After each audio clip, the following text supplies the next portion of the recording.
Alors c'est la catastrophe, la dernière couvaison, c'est le seul survivant et je pense pas pour très longtemps encore. Petit bijou.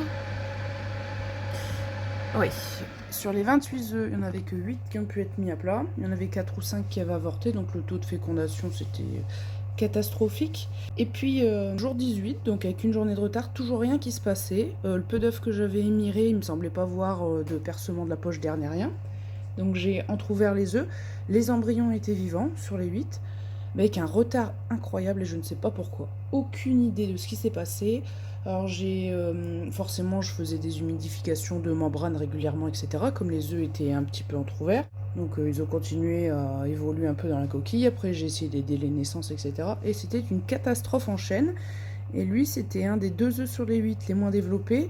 Et le plus, on va dire, le plus combatif, mais bon, je pense que ça n'ira pas très loin. Donc c'était catastrophique. Et en fin de semaine prochaine, alors je sais pas encore, ça sera vraiment samedi ou dimanche. Je mettrai une nouvelle couveuse en route. Alors si le mec tient bien ses promesses, j'ai pris 2 fois 18 œufs. Je vais demander pour samedi. Donc il y aura un mélange de couleurs communes et de couleur Isabelle, voire un peu rousse aussi par rapport à ces photos. Plus on va m'envoyer des œufs, donc là ça sera vraiment pour avoir des petits qui sont pas du tout issus de mes reproducteurs pour après renouveler le sang. Donc voilà, les prochaines couvaisons ça sera pas avec mes œufs, puis on verra si ça se passe mieux, mais en tout cas là c'était catastrophique. Pour les pousses de soja, j'ai toujours pousses de soja, mais c'est plutôt haricot mingo. Enfin mingo, mungo, j'ai jamais su comment on disait. Donc ça c'est ce que j'avais mis en route quelques heures après les dernières images, et ça c'est ce que j'ai mis en route là il y a pas longtemps pour faire un relais. Les cailles, par contre, j'ai pris une petite habitude, c'est de leur faire du trèfle ou de la roquette, de la salade, peu importe, que je mixe avec des ciseaux. Ou parfois le trèfle, je fais des petits bouquets, je l'accroche au barreau de la cage et puis ils viennent le manger comme ça. Et mon cher Hercule a bien poussé, hein, mine de rien là. C'est vrai qu'au début, c'était un peu mal parti. Un petit investissement avec un pilon, comme ça les miettes, quand ils sont vraiment trop grosses les particules, pour les petits qui puissent manger facilement. Depuis le temps que j'en voulais un, c'est bien utile quand même. Et alors depuis hier, c'est la grande catastrophe. J'ai pété ma porte. Alors attention, la vitre, alors la vitre côté intérieur, rien qu'en la poussant avec mon épaule tout en la fermant, parce qu'il y avait du vent qui s'engouffrait un petit peu, et là, explosion totale, mon épaule est rentrée carrément dans la vitre. C'est une catastrophe. Donc j'ai pris des photos quand ça venait d'arriver, parce qu'après là on a fait tomber les bouts de verre qui tenaient vraiment à rien parce que c'était trop dangereux, puis on a mis une petite bâche transparente dessus. Donc depuis hier matin là, c'est bon, déprimant un peu quand même, hein. Donc ouais, j'avais déjà passé une nuit horrible. J'avais été couchée à 5 h du matin parce que toute la nuit j'avais veillé sur les petits, j'avais essayé de les faire naître et tout ça pour rien en plus. Et puis voilà, après, la vie est toujours là pour nous rappeler que ça peut toujours être pire quand on se plaint de sa journée. Alors le bac de nurserie, il a été nettoyé, désinfecté et tout, il n'y a plus que le tapis là. Donc je rappelle, pour me débarrasser de l'odeur, il n'y a qu'avec du savon antiseptique que j'y arrive. En termes d'agrippement, pour que les petits éduquent bien leurs pattes et tout, c'est super. Alors vous allez me dire, j'ai quand même un poussin avec une patte tordue, mais ça franchement, je sais pas ce qui s'est passé du tout. Mais pour éduquer les pattes, surtout pour les caïtos, un tapis comme ça, c'est bien. Pour nettoyer les crottes sèches sous lampe chauffante, je gratte avec une cuillère, etc. C'est juste pour le grand nettoyage, lavage complet, désinfection, c'est un peu plus pénible. Et puis là, on va voir les petits qui sont dans le bâtiment avec les cailles. Donc là, ça fait 2 jours et ils ont l'air de s'être bien adaptés.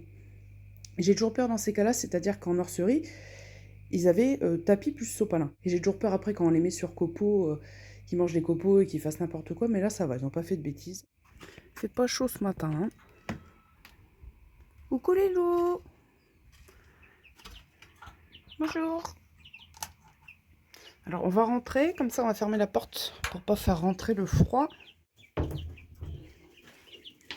Oula. Ah bah vous avez encore bien mangé. Ah dites. Bah oui. Hein, petit coq. Ah oui, ça c'est sûr, c'est un petit coq. Ah, puis le gris, je me demande si c'est pas un coq aussi, hein. Là vous avez entendu le mâle d'écaille qui chante comme ça, c'est super, super rare qu'on l'entende.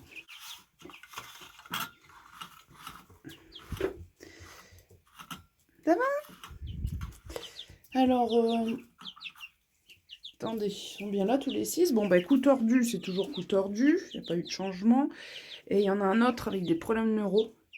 Et là, ça s'est réamélioré. Sans doute avec le sélénium. Par contre, par exemple, celui-là, c'est pareil. On a 2 doigts du problème neuro, c'est-à-dire que on voit que les plumes du cou sont ébouriffées. La tête... Alors, ça commence par les plumes du cou, comme lui là-bas. Et après, la tête va un peu vers le bas. Il y a une marche à reculons en arrière. Mais là, ça s'améliore un peu. J'ai l'impression que c'est grâce au sélénium. Mais il y avait une dégradation. Hein. C'est-à-dire que je venais juste de commencer la cure de sélénium depuis 2 jours. Et puis, boum, il y a eu un symptôme neurologique qui ont commencé. Puis là, ça a l'air mieux. Le seul souci, c'est que le sélénium, niveau dosage, la dose active est très proche de la dose mortelle. Le problème, c'est qu'ils ont déjà du sélénium dans leurs miettes. Donc, je ne peux pas faire la dose indiquée sur le flacon. Parce que sinon, je vais être en surdosage. Donc, ce que j'ai fait, au début, j'ai mis 0,5 ml par litre d'eau, au lieu de la dose normale qui est de 1 ml par litre d'eau. Et puis là, je l'ai un tout petit peu augmenté. Quand j'ai vu qu'il y avait un petit qui commençait à avoir des problèmes neuro. Parce qu'au début, c'était pour Monsieur Cou tordu. Mais lui, je sais pas vraiment à quoi c'est dû son souci. Donc, Et vous voyez les symptômes neuro qui commencent déjà par les plumes de la tête qui s'ébouriffent. C'est bien ce que je pensais. Ça commence pas avant l'âge de 2 semaines. Là, c'était 2 semaines et demie. Là. Donc celui qui a le cou tordu, vraiment, je sais pas trop. Et après, les symptômes que je commence à avoir, c'était vraiment le truc neuro, là. Et ça a quand même l'air mieux. Donc je pense que le sélénium, il agit. La cure, c'est 10 jours maxi. Hein. Faut vraiment pas faire n'importe quoi, parce qu'on risque de faire pire que mieux avec le sélénium. Donc voilà, je sais pas. J'ai déjà au moins réussi à avoir ces petits-là. Donc ça, par exemple, à mon avis, ça c'est une fille. Ici. Donc je sais pas encore ce que je vais faire. De toute façon, je suis pas partie pour avoir des mâles roux, hein, parce que sinon, comment dire, ils auraient presque pas eu de taches comme ça en étant petits. Le mâle roux que j'ai, vous voyez, ça se voit qu'il, même petit, il n'avait pas de rayures noires, de taches noires sur lui. Donc ça m'aurait bien plu d'avoir un autre mâle qui lui ressemble, mais déjà on va se contenter de garder ceux qui n'ont pas de problème neurologique. 2 œufs. Eh ben, c'est assez rare pour le dire. Bon, je les mets là de côté. Donc je pense que je ferai que j'essaie de garder si j'ai des femelles qui n'ont pas de problème neuro. Et après, bah, les petits que je ferai naître qui viennent pas de moi.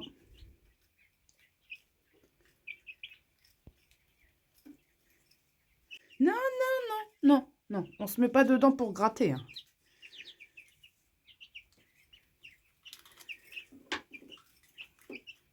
Donc ça, c'est vraiment parce que c'est le début. Hein, rapidement, après, une mangeoire comme ça va être le chantier.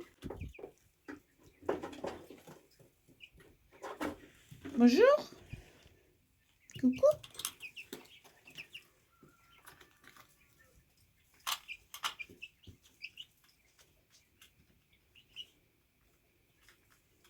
Et voilà, ça fait vite dans la maison parce qu'on n'entend plus les petits qui piaillent et tout. Mais ils ont réussi à bien s'adapter. C'est toujours ça qui fait peur hein, au début, l'acclimatation comme ça. Surtout qu'en ce moment là, il fait pas très chaud non plus. Hop. Bah, ils étaient dans la salle, ils avaient la cheminée. En plus de la lampe dans un environnement protégé avec les parois, etc. Machin. Donc j'avais eu peur qu'ils aient un petit peu froid au début, mais ça va. Allez, on va vite refermer la porte. Allez, c'est fini. Je peux vous ouvrir. Attention, vous êtes prêts?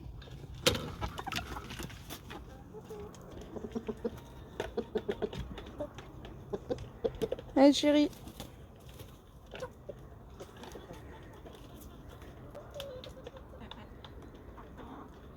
Alors Paige, j'ai réussi enfin à déboucher son jabot. Ça a duré 9 jours pour que ça se débouche. Allez, canette. Puis vous avez vu Nina, elle a des plumes gris plus foncées qui poussent. Elles ont toujours des phases dans la journée où on voit qu'elles sont un petit peu recroquevillées, tout ça. Bon, après, c'est vrai qu'on a aussi un temps un peu pourri.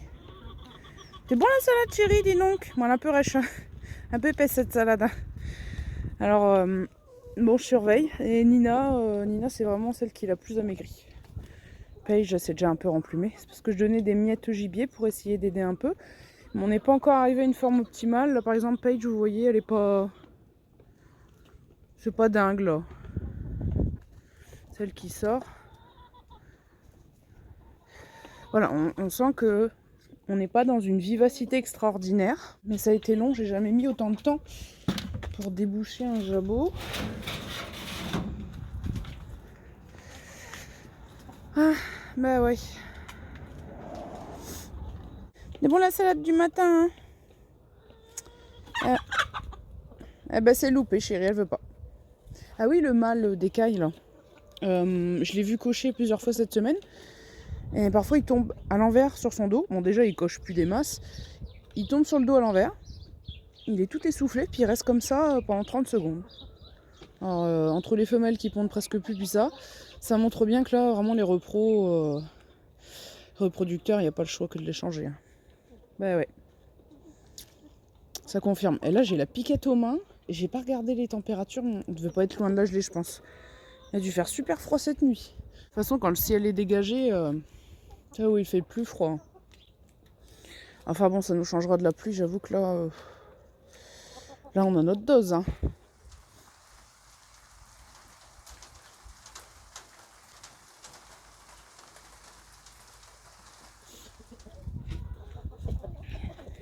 Mais dis donc, vous avez tous soif. Ah ouais. Vous voyez, c'est dans ces moments-là que je me rends compte que vraiment Chéri, c'est un bon coq. Parce que le gaillard là-bas, il m'a chargé 2 fois mardi matin. C'était totalement gratuit. Hein. J'ai juste posé la mangeoire dans le poulailler. Puis j'ai voulu le contourner parce qu'il était en plein dans mes jambes. Et comment dire, je me décale à droite, il se décale à droite, je me décale à gauche, il se décale à gauche. Enfin bon bref, on s'est gênés mutuellement. Rien que ça lui a pas plu. Et il m'a chargé 2 fois. Et 2 fois j'ai dû le faire voler en arrière. Et la première fois ça n'a pas suffi, il recharge. En plus j'avais 3 œufs dans ma poche kangourou parce que les femelles qui n'avaient pas pondu la veille, elles avaient déjà pondu à l'ouverture du poulailler. Donc je pouvais pas trop faire ce que je voulais niveau mouvement. Il me recharge. Je me dis intérieurement, j'espère qu'il va finir par se calmer, qu'il va pas me faire des charges comme ça à l'infini. Mais vraiment, il me débecte. Là, la semaine prochaine, on a vraiment le temps de rien. Mais après, il va falloir programmer une date pour le tuer plumé, etc. Parce que là, c'est plus possible. On peut plus rester dans l'enclos et tout. Il a toujours une attitude, une attitude sur la défensive, quoi. Ça se voit dans son comportement. À tout moment, il peut péter un plomb et puis attaquer. Ça commence vraiment à être pénible. Hein. Puis mon père aussi, il avait eu droit. Ouais. Bah c'est embêtant, c'est que surtout du matin, des fois, on n'a franchement pas envie de se prendre la tête avec des conflits, avec un coq. Bah, par exemple, hier soir, pour les rentrées, il a fallu qu'on s'absente un petit peu. Bah, il faisait pas nuit noire, alors il voulait pas rentrer. Mais je sais que maintenant, avec ses attitudes, je peux pas faire grand chose. Surtout que j'étais en habit de sortie. S'il me charge avec ses ergots ou quoi, voilà l'état du pantalon après. Donc je pouvais pas trop les contrarier. Il a fallu qu'après j'aille fermer les poules, faire ce que j'avais à faire avec les mangeoires et revenir les fermer quand ils avaient décidé d'eux-mêmes de bien rentrer tout seuls. Donc voilà. Il me facilite la tâche. C'est-à-dire que quand vous avez un coq, en plus d'être à moitié bizarre physiquement, quand vous avez un coq qui est méchant comme ça, au moins vous vous y attachez pas, ça vous fait pas mal au cœur. Quand vous devez prendre des décisions pour le tuer ou changer de reproducteur ou quoi. Ouais, je vais ouvrir les louloutes. Alors, il chante un petit peu. Vous venez de l'entendre. Il n'y a rien de viril chez lui. Hein. Il n'y a rien qui va chez lui de toute façon. C'est pas pour être méchante, mais c'est vrai. Oh là là. La piquette aux mains. Ouh. Oui. Regardez mes citrons. Ils jaunissent. Enfin. Oh, je les ai depuis un siècle, ils étaient toujours verts.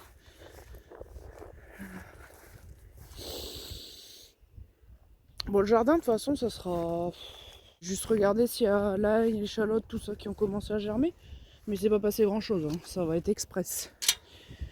Bah, de toute façon, cette saison, hein, il va pas se passer grand-chose. Niveau plantation, tout ça.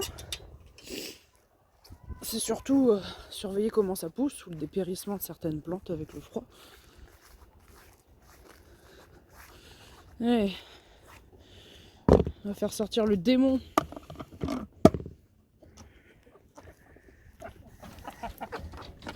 Ah ben, ils ont tellement poussé la porte que ça s'est décliqué tout seul. Allez.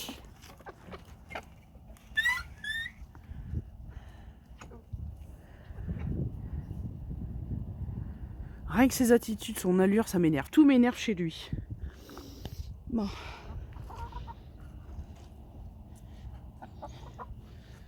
Ah oui, Chichi, je vais mettre la mangeoire tout de suite parce que on va éviter de se faire attaquer hein, aujourd'hui. Ce serait bien.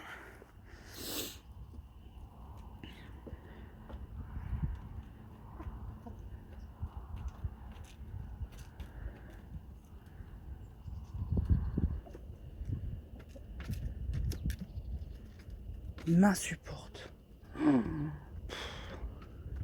Alors Chichi, elle s'est encore bien sali les fesses. À chaque fois que je la vois faire une crotte, elle fait une belle crotte, bien propre et tout. Alors ça se passe toujours quand je regarde pas. Je sais pas ce qu'elle fait. Elle fait forcément des petites crottes un peu liquides pour se salir les fesses comme ça. Et pourtant quand je la vois, elle fait des crottes normales. Bon. J'en parlais déjà la semaine dernière, mais bon, c'était pas à ce point-là. C'est pour ça que si je coupe les plumes sales, bon bah à force ça va se retrouver avec le cul totalement nu. Et il y a qu'elle, hein, regardez. Elle a le cul bien propre et puis les autres aussi. Bon, je sais pas.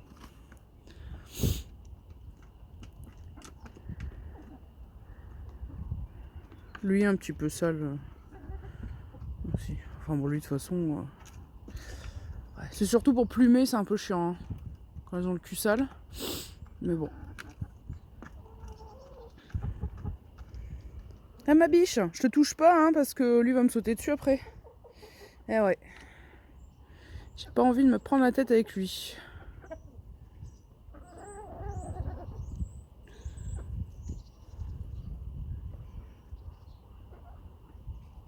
Vous sentez qu'à tout moment il a deux doigts de péter un plomb.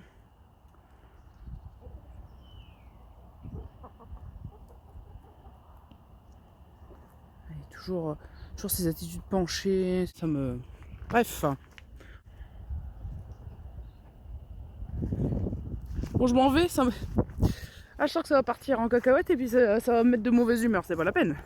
C'est pas la peine. Bah alors, je suis plus en sécurité ici. Je sais qu'au moins je me prendrai pas la tête avec votre imbécile de compagnon. Le seul point positif de sa présence, c'est que comme il est là, les femelles elles cherchent plus à se sauver. Elles restent pour faire un clan avec lui. Bon, même s'il est moyennement respecté, ça suffit au moins pour leur donner envie de rester là. Alors bon. Donc là il n'y a pas grand chose de plus à dire. On a mangé quelques physalis, sans plus. Févrole, on avait déjà vu que ça repoussait. Donc voilà, au fur et à mesure, hein, je remets toujours de la matière ici. Et puis là, tout se maintient. Ah ben, ouais. Je pense qu'il y a une mini gelée. Mini. Ah oui, j'avais pas dit, c'est que le bâtiment, on a mis les petits. On a vraiment tout récuré, désinfecté avec ce produit-là que j'avais mis de côté. On a essayé de tout faire bien. Donc là, vous voyez, ça germe un peu de partout. Puis on verra. Mais là, c'est détrempé par les pluies. Détrempé. Ah, je vois qu'il y a de l'ail déjà qui pousse. L'ail violet de supermarché, là. Ben, vous voyez, ça germe bien. Si ça pourrit pas, on a de la chance. Hein. Échalote, ça sera un peu plus long, l'échalote, je pense. pour voir quelque chose. Eh ben je vous disais, la chicorée rouge, faut la laisser en place et elle va refaire une petite pomme là ici. Là ça repousse. Donc là c'est dégagé totalement, hein. Vous voyez. Donc pour faire un grillage propre et tout, il n'y a pas le choix, hein. Là de ce côté-là, il n'y avait pas de grands arbres. Alors là vous voyez une grosse souche, mais il avait déjà été abattu il y a un moment avant. C'était un grand frêne. Donc là c'est juste des repousses de frêne. Sinon là c'était que de l'aubépine, de la ronce, du rosier sauvage énorme. Et donc voilà. Il y a déjà eu pas mal de branches broyées, de tas de branches, tout ça. Après on va refaire pousser des trucs, hein. Mais au moins comme ça on pourra poser une clôture propre, tout faire au propre. Voilà. Bon, on avait déjà vu la fois dernière, là ça repoussait un peu plus encore les échalotes grises. Et puis les oignons. Les oignons c'est vrai que ils sont presque tous bien sortis. Voilà. De toute façon maintenant il n'y a plus qu'à regarder pousser. Là je peux toujours pas vous dire si c'est le persil tubéreux qui a germé ou des cochonneries, je sais pas. Alors la bête épinard elle a quand même mieux supporté la pluie abondante etc que l'épinard géant. Après c'est pas évident parce que là on a la dose, hein. Niveau pluie. Donc bon ça c'est pas des trucs voulus. Mais les radis c'est ça, les radis noirs. En dessous qu'est-ce que ça donne?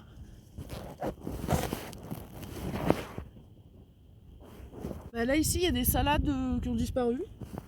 Ou du moins qui... Ah, je les vois encore. Elles ont refait leur feuillage. Elles sont reparties de zéro. Bon pour l'instant ça suit son cours. On va la regarder de l'autre côté. On verra peut-être mieux. Oh là. Bon là on avait déjà vu ici que ça poussait bien. Vous voyez même comment dire, quand j'ai séparé les cailleux, il y en a qui se sont retrouvés sans leur chemise. Ça les a pas empêchés de pousser quand même. Puis les autres ici là, sur toute la rangée ça a bien poussé. Oignon rocambole, ça va toujours. Puis l'ail je vous disais, potentiellement ça. Mais bon, à confirmer. Toujours à confirmer. Je sais plus du tout si j'avais montré que j'ai un bébé artichaut. Puis on s'arrêtera là-dessus. Il est là. Artichaut de novembre. Mais j'en avais peut-être déjà parlé, hein, je ne sais plus. Bon ben voilà. On va s'arrêter là et puis on va persévérer, hein. Refaire une fournée de caïto. Et là ça sera pas de mes œufs. Il n'y aura pas de problème de consanguinité ou de vieux reproducteurs. On verra si ça se passe mieux.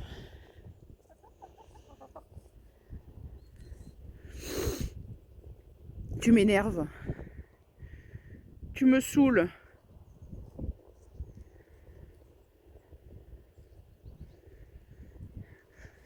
Allez, à plus.